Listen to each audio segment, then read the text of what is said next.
दोस्तों Jayaprakash power ventures limited की बात करें स्टॉक के अंदर आज काफ़ी बड़ी गिरावट हो रही है। अब इस गिरावट के पीछे है दो बड़ी वजह जिसको समझेंगे इस वीडियो के माध्यम से। क्या इस समय जेपी पावर से हमें निकल जाना चाहिए?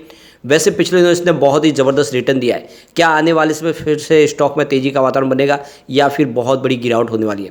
तो आगे की क्या संभावना है उसको समझने की कोशिश करेंगे। इसके बीच में एक बड़ी गुड न्यूज़ निकल कर आई है थर्मल पावर प्लांट के लिए। क्या है वो गुड न्यूज़ उसको समझेंगे, साथ में एक दूसरी बड़ी अपडेट और है। तो इन सारी बातों को समझने की कोशिश करेंगे इस वीडियो के माध्यम से। लेकिन फ्रेंड उससे पहले अगर आप पहली बार हमारे चैनल पर आए तो चैनल को सब्सक्राइब कर दीजिए, एक बेल आइकॉन दबा दीजिए ताकि जब भी नया वीडियो बने पहला नोटिफिकेशन आपको मिले। वीडियो पसंद आए तो लाइक शेयर जरूर कीजिए। चलो फ्रेंड्स वीडियो स्टार्ट करते हैं। मैं हूँ आपका दोस्त SP दवे और हमारे अपने चैनल ऑनलाइन कमाई में आपका बहुत बहुत स्वागत है। तो आज बाजार में काफ़ी बड़ी गिरावट का माहौल बना हुआ है। अभी 3 बजे के आसपास का टाइम है। BSE सेंसेक्स 65,587 के स्तर पर है, जहाँ पे 408 पॉइंट की गिरावट है, यानी 0.62% की गिरावट है BSE सेंसेक्स में।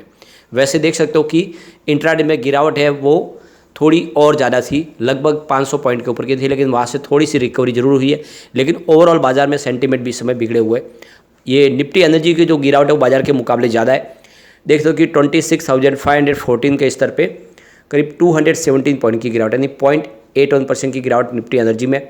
और अगर हम निफ्टी स्मॉल कैप 100 की बात करें, यहाँ पे गिरावट बहुत ही ज़्यादा है। 12,646 के स्तर पे करीब 191 पॉइंट की भारी गिरावट है, यानी 1.49% डाउन है निफ्टी स्मॉल कैप 100। तो एक तरफ तो बाजार में 50% के आसपास की गिरावट है, लेकिन निफ्टी स्मॉल कैप के अंदर देखें तो बड़ी गिरावट है, लगभग 1.5% की भारी गिरावट है। और इसका असर यहाँ पे जेपी पावर में देखने को मिला है। तो जेपी पावर की बात करें, स्टॉक की शुरुआत 9.45 पर हुई। शुरुआत ही निगेटिव हुई क्योंकि क्लोजिंग फ्राइडे की 9.80 के आसपास थी। इंट्राडे में 9.50 का हाई बना, लेकिन वहाँ से जो गिरावट का माहौल बना इसने 8.95 का लो बना दिया, यानी 9 के स्तर को भी इसने तोड़ा।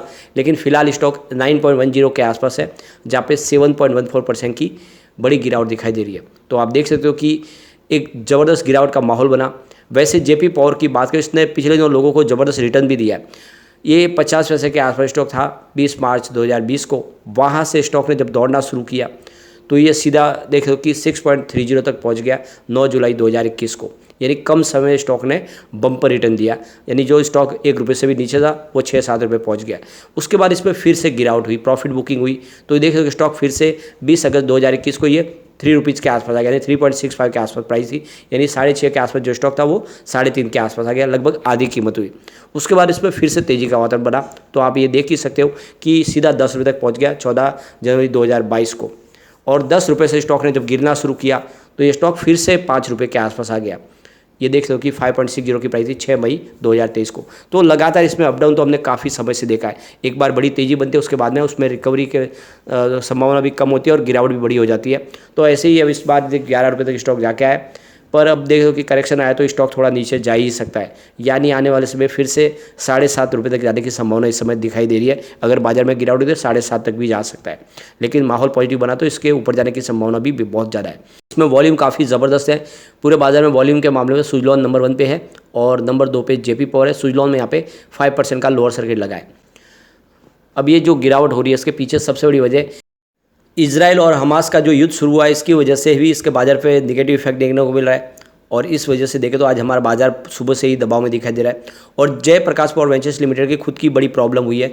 आप ये देख ही सकते होगे, भेल ने मुकदमा जीत लिया है, यानी जो आर्बिट्रेशन के अंदर देखें तो जो फैसला है वो भेल के फेवर में आए। और जो इनके 2 पावर प्लांट है जिसका पूरा मामला है, जिसमें देखें तो यह JP Nigrie super thermal power plant और बीना थर्मल पावर प्लांट, ये 2 पावर प्लांट का जो मामला था, इस मामले में जीत जो है भेल की हुई है। और आने वाले समय में जेपी पावर को काफ़ी बड़ी रकम चुकानी होगी भेल को, और इसने भी यहाँ पे एक निगेटिव माहौल बनाया। लेकिन अभी फ़िलहाल जेपी पावर्स की तरफ से कहा गया कि वो आगे इसमें अपील करेंगे और ट्रिब्यूनल में देखें अभी आगे क्या होता है। तो इससे इस समय जेपी पावर में थोड़ा सा निगेटिव माहौल तो बना है, लेकिन इसके बीच में एक बहुत बड़ी गुड न्यूज़ निकल कर आई है। इंडिया का जो पावर कंजम्पशन है उसमें 8% की ज़बरदस्त वृद्धि देखने को मिल रही है। फर्स्ट हाफ क्वार्टर के अंदर देखें 2024 के तो 847 बिलियन यूनिट के आसपास रहा है। तो ये जो लेटेस्ट डाटा निकल कर आया अप्रैल से सितंबर के बीच में देखें तो जो इलेक्ट्रिसिटी कंजम्पशन है वो ज़बरदस्त बढ़ा है, एक रिकॉर्ड हाई पे पहुंच गया है। तो करीब 847 बिलियन यूनिट का इस्तेमाल हुआ है। और आप देख सकते हो कि पिछले साल सेम क्वार्टर में 786 बिलियन यूनिट के आसपास था। देख सकते हो कि अगस्त में भी पावर कंजम्पशन ज़बरदस्त बढ़ा। इसके पीछे वजह कि देख सकते हो कि जो बारिश कम हुई और ह्यूमिडिटी एकदम तेज़ी से बढ़ी, उसके वजह से भी यहाँ पे इलेक्ट्रिसिटी कंजम्पशन बढ़ा। लोगों ने बहुत ज़्यादा इस्तेमाल किए फैंस, कूलर्स और एयर कंडीशन। इसके अलावा आगे जो फेस्टिवल सीजन था, इस वजह से इंडस्ट्रियल प्रोडक्शन भी तेज़ी से बढ़ा, उसका असर भी इलेक्ट्रिसिटी कंजम्पशन पे देखने को मिला। तो यहाँ पे जो डाटा जो रिलीज़ किया गया, इसमें ये बात निकल कर आई है कि 240 गीगावाट का जो देखें तो एक पीक हावर देखने को मिला अप्रैल सितंबर के दौरान। और देख सकते हो कि 215.88 गीगावाट के आसपास था फर्स्ट हाफ 2022-23 में। तो पिछले साल के मुकाबले देखें तो जो पीक हावर में तेज़ी से बढ़ा है यहाँ पे इलेक्ट्रिसिटी कंजम्पशन। तो ये बहुत बड़ी गुड न्यूज़ है थर्मल पावर प्लांट के लिए, क्योंकि आखिर थर्मल पावर प्लांट से ही बिजली का सारा सप्लाई होता है। 76% योगदान तो थर्मल पावर प्लांट और कोल बेस्ड पावर प्लांट का ही है।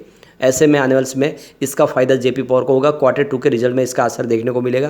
क्वार्टर 2 बेहतर रहने की उम्मीद है, और अगर क्वार्टर 2 बेहतर रहेगा तो फिर तेज़ी का अवतरण फिर से स्टॉक के अंदर बनना शुरू हो सकता है। एक बड़ी अपडेट और निकल के आ रही है। कोल बेस्ड पावर प्लांट को कहा गया है कि वो आने वाले समय में अपना जो सल्फर एमिशन है उसको कम करे, और इसके लिए नई टेक्नोलॉजी इस्तेमाल करने के लिए कहा गया है। तो यहाँ पे जितने कोल बेस्ड पावर प्लांट है उनको FGD टेक्नोलॉजी इस्तेमाल करने के लिए कहा गया है। इस टेक्नोलॉजी के माध्यम से जो एमिशन है उसको कम किया जा सकता है। लेकिन अभी फिलहाल जितने थर्मल पावर प्लांट है इंडिया के अंदर, सिर्फ 5% ने ही ये नई टेक्नोलॉजी इंस्टॉल की है। यानी अभी भी बहुत सारे पावर प्लांट है जो इस टेक्नोलॉजी के बिना चल रहे हैं, और ऐसे में पोल्यूशन लगातार बढ़ रहा है। यानी आप देखो कि करीब 600 यूनिट जो कोल बेस्ड पावर प्लांट है उसमें से 23 ने ही अभी ये फिलहाल FGD टेक्नोलॉजी को इस्तेमाल शुरू किया, बाकी अभी भी इस टेक्नोलॉजी से दूर है।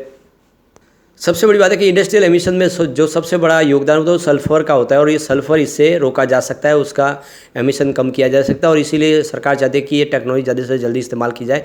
लेकिन देख सकते हो कि एक तो कॉस्टली टेक्नोलॉजी, और बीच में पेंडेमिक दौर आ गया, और चाइना से बैन किया गया था टेक्नोलॉजी को लाने में, क्योंकि गलवान का कॉन्फ्लिक्ट हुआ था। इस वजह से भी अभी भी बहुत सारे जो पावर प्लांट है ये FGD टेक्नोलॉजी इस्तेमाल नहीं कर पाए।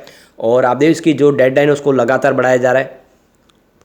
अभी फ़िलहाल अलग अलग कैटेगरीज के पावर प्लांट के हिसाब से जो इसकी जो अंतिम डेट रखी गई वो दिसंबर 2024 और दिसंबर 2026 है, जब तक पावर प्लांट को ये टेक्नोलॉजी का इस्तेमाल करना ही होगा। अब प्रॉब्लम ये है कि इंडिया में जो मैन्युफैक्चरिंग कैपेसिटीज़ की काफ़ी कम है, और इस वजह से जितनी रिक्वायरमेंट है उतनी हो नहीं पा रही है। फिलहाल यहाँ पे तो भेल इसकी मैन्युफैक्चरिंग कर रही है, और देख सकते हो इसकी कॉस्ट भी काफ़ी ज़्यादा है, यानी 1 से लेकर 1.2 करोड़ के आसपास पर मेगावाट के हिसाब से। और इस वजह से भी काफ़ी ज़्यादा लोग हैं जो आनाकानी कर रहे हैं, और इसीलिए इसमें समय लग रहा है। अब चलते हैं कुछ बड़ी डील की तरफ। तो सुबह 9:16 पर 9 की प्राइस से 13,40,000 शेयरों की एक बड़ी बिकवाली हुई। फिर 9:19 पर 9.20 की प्राइस से 15,13,000 शेयरों की एक बड़ी खरीदारी हुई। फिर 9:26 पर 9.10 की प्राइस से 12,77,000 शेयरों की खरीदारी हुई। और उसी समय 9:26 पर 9.15 की प्राइस से 10 लाख शेयरों की एक खरीदारी और हुई। उसके बाद 9:39 पर 9.30 की प्राइस से 15,51,000 शेयरों की एक बड़ी खरीदारी और हुई। उसके बाद 9:46 पर 9.30 की प्राइस से 14 लाख शेयरों की बिकवाली हुई। फिर 9:47 पर 9.30 की प्राइस से ही 13 लाख शेयरों की एक बिकवाली और हुई। उसके बाद 9:59 पर 9.30 की प्राइस से 20 लाख शेयरों की खरीदारी हुई। तो फिर 10:15 पर 9.35 की प्राइस से 14 लाख शेयरों की फिर से खरीदारी हुई। और उसके बाद 10:32 पर 9.930 की प्राइस से 17,26,000 शेयरों की एक बड़ी बिकवाली हुई।